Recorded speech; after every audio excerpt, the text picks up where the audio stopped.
Hey everybody, this week's video I want to discuss with you a few things that I've been seeing on the internet. A lot of questions on Facebook and other websites discussing hiking in Albuquerque. A lot of people looking for family-friendly hikes in the Albuquerque area. So today I'm going to give you three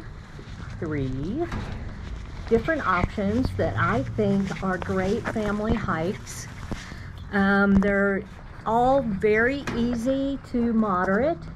Just depends what your ability, skill level, and the age of the kids, or for relatives who might have some physical impairments, maybe somebody who walks with a cane or has had recent surgery. This gives you a little bit of options on where to take them and what they might enjoy, either part of a hike, maybe even only just a mile, or maybe the whole hike. So today I'm going to show you a map and explain to you the Sandia Mountains layout and where these trails are. All three trails I'm going to discuss are in different areas and at different altitudes. So come along. So here we are, we're going to discuss the Sandia Mountains. This is my map that I have had for several years and that I carry with me on all my hikes.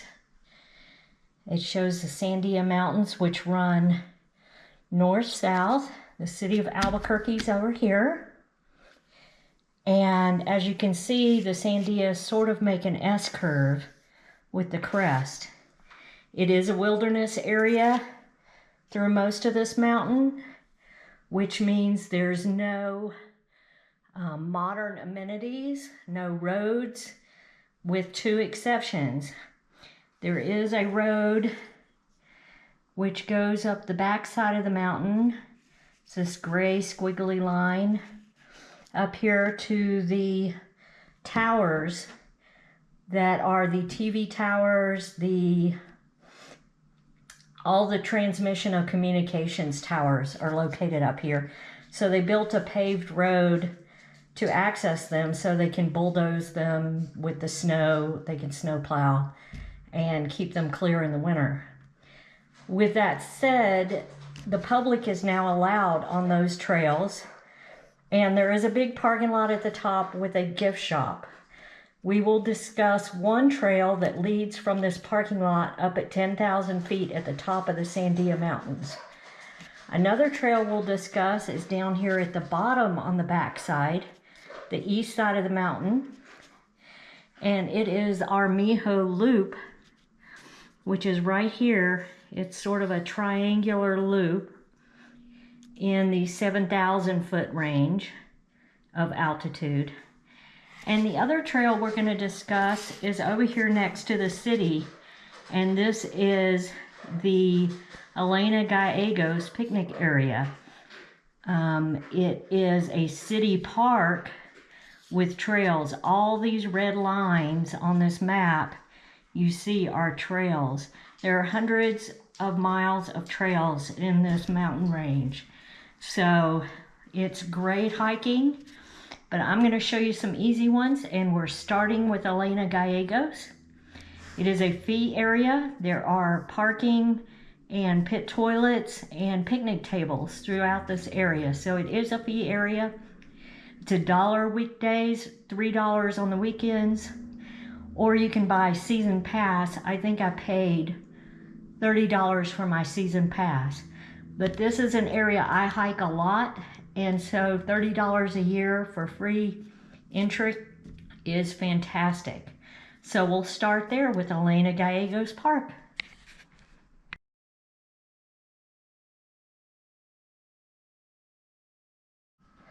Here is a close-up of Elena Gallegos Park from the other side of the map. You can see the road you enter, and the parking area is in a rectangle. You pay at the ranger station, then you can park at any of these areas along there. And then look at all these hikes. And what I like is that it's almost like spokes of a wheel. So if you're hiking on a trail and you want to bail out at any time, there's another trail coming up that will lead you right back to the parking lot. So let's go. Let's go, buddy. From the parking lot, you can head any direction.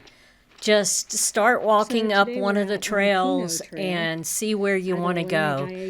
There's lots of trees, juniper, flowers, cactus, cholla. Just remember that the mountains are to your east and the parking lot will be back towards your west. Just pick a trail and go. I have done several videos of this area, and I'll link some of those below if you want to see particular trails. But basically, they all have great views of the Sandias, and we really enjoy hiking these trails. So in addition to all the great trails in the area, there's also a lot of wildlife in Elena Gallegos Park. You can see coyotes, foxes, all types of birds, and small vermin, as well as a huge herd of mule deer that are often seen in the mountainside area of some of the trails. So keep an eye out if you do this area. You never know what you're going to see. The trail's kind of busy today with people and bikes. Dylan's found him a nice shady spot to take a rest while we take photos. Good boy. You're learning how we are. You can hike these trails 365 days a year. In fact, this is one of my favorite places to hike in the wintertime with snow on the trail.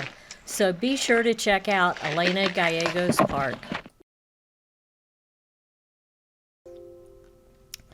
Driving up the east side of the mountains, the first turn past the Tinkertown Museum, you'll take a left and then another immediate left and follow the trail around to the parking lots. And that's where you'll start this trail from. It is a beautiful forested area, lots of ponderosa pines. We love hiking this area. Once again, this trail has lots of little side trails, and with the recent renovation, they have sculpted the trail very nicely across the hillsides. It is a very popular trail with mountain bikers now, but it's still a great hike. This area is also accessible in the wintertime and is a popular snowshoeing destination during the winter months when there is snow on the ground. No. Yeah. You can even check out one of the medallion trees on this trail. There's even a sign for it. This is medallion tree number 1, the Santa Fe Trail, 1821. Pretty cool.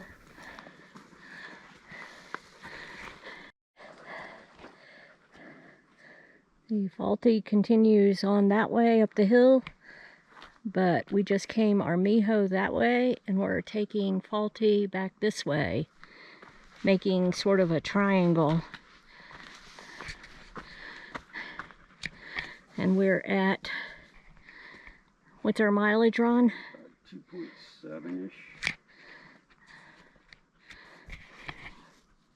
2.98 on one and 2.78 on the other. Okay, almost 3 miles. It's a little less than 3.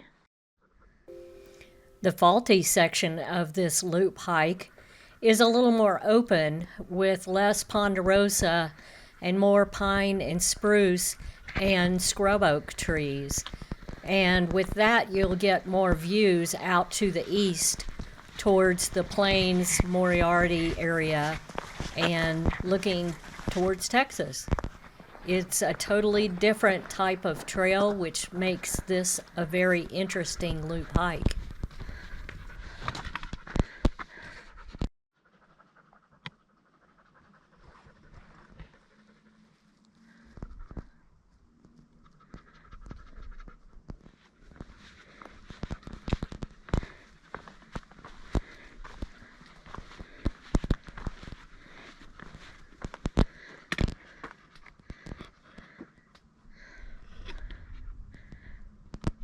And there's the fault line. It rifts all the way up that way. And we're headed down.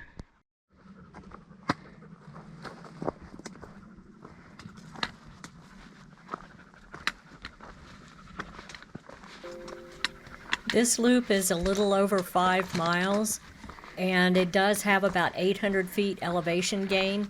So it's a little more of a moderate trail, but it's very beautiful, and we do see lots of families hiking on this one.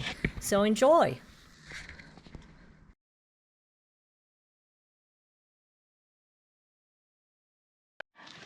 Well, hello there, Ron. Hi. Where are you today? The Crest Trail. Up on top of Sandia. Yep, we're up on the Crest Trail. There's the city of Albuquerque down below. And we're going to hike a little on the Crest Trail today. So let's go. So we just left the parking lot, which is up there by the gift shop. You can see the towers. There's only one road in the Sandia Mountains that come up to service those towers. So they have a parking lot. It is a fee area. You have to pay $3 a day or use your National Parks Pass.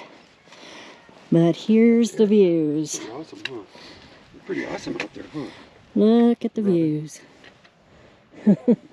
You enjoying the view?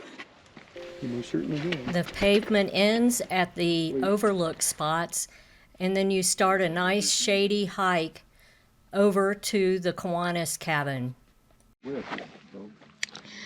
So to the Kiwanis cabin is only a quarter more mile this way.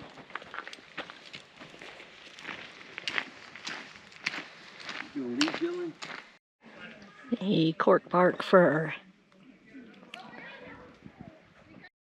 Engelmann spruce.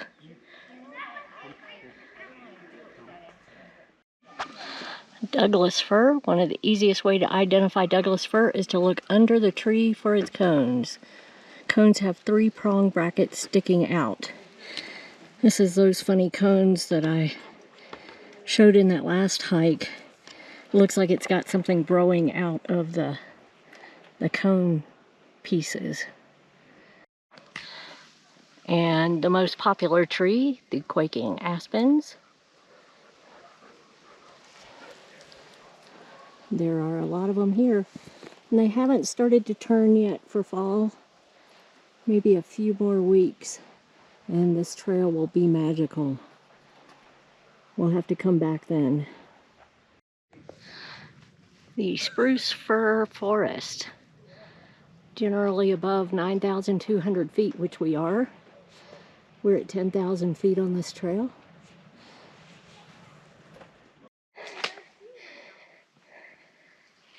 Purple stuff over there on that side.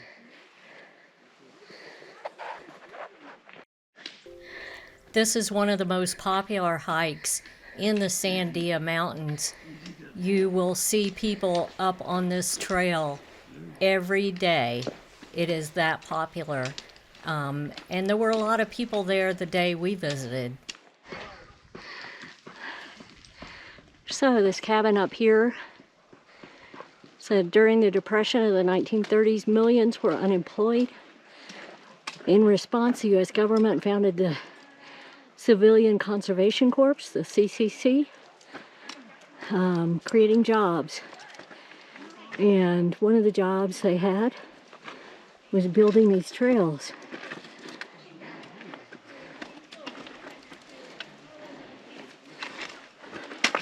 So this cabin up here, wait for us. We're not ready yet. Here. Kiwanis cabin. Good boy.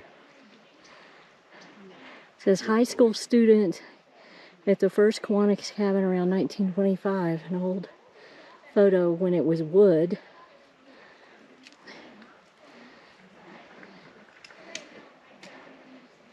Smelling everything. Kiwanis cabin was built in an architectural style known as rustic aesthetic. Design of many American parks and recreation buildings in the 1930s. Okay. Let's go see it. It's right up there.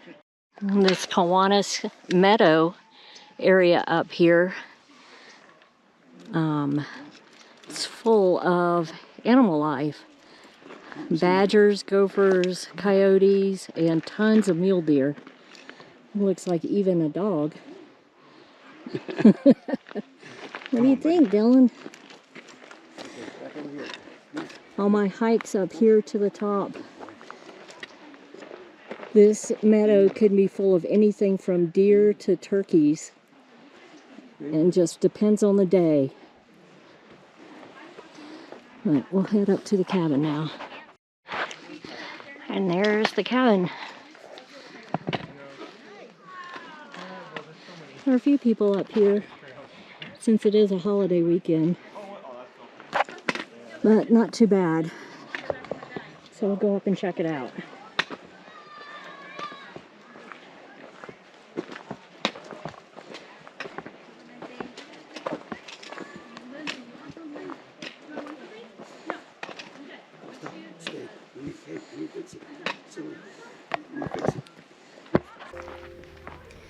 The last bit of this climb is very steep and very rocky. And if you're afraid of heights, you may not want to go all the way up to the edge.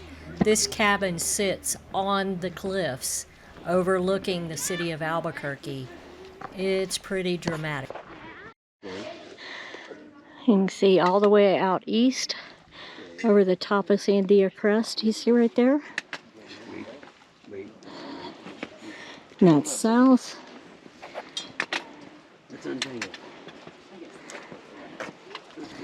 And then here's the cabin.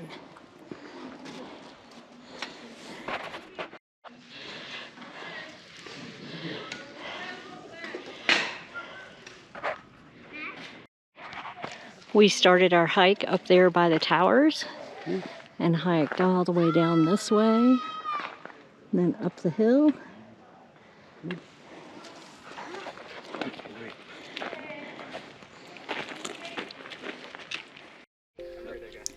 And please take your trash back with you when you visit these areas.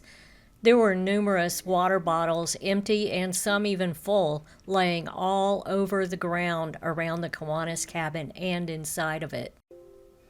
This is a beautiful short hike, less than 2 miles from the parking lot, round trip. So take your camera and enjoy. These are 3 completely different hikes, but we recommend all 3 of them. They're all great. Check them out. Well, we've made it back to one of the north parking lots and picnic areas. I don't see a lot of people having picnics. I'm kind of surprised. But we're still about a 1/4 mile away from the car, down the hill a little bit farther. So I'll probably end this video here. If you enjoyed this video, please give us a thumbs up and subscribe if you want to see more videos like this. Hit that notification bell so you don't miss a single upload. We're trying to get out and hike or backpack on a regular basis now, so you should be seeing videos at least once a week. And so, as I always say, get out there and hug a tree.